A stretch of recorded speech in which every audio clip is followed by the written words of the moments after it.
Kahit pa, matulog pa rin. Kain ka lang ba? May ulam ka na. Anong masasabi mo sa ulam natin?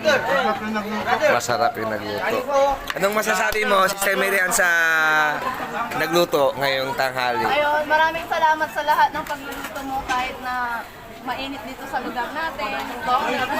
Ayun. Yung upa mo, nandun sa ating madam. Okay. Hello guys, ito na po tayo. Talagang yung Paris dito ng Paris dito, dinadagsa ng maraming tao yung Paris. Tita, hihingi muna kami doon bukas pagkatapos ng service. Ito, anong lasa ng Diwata Paris? Masarap. Hindi yan diwata ba? Yung dalawa pa sa taas. Saan? Dalawa pa sa taas. Ayun yung dalawa. Isa. Jong.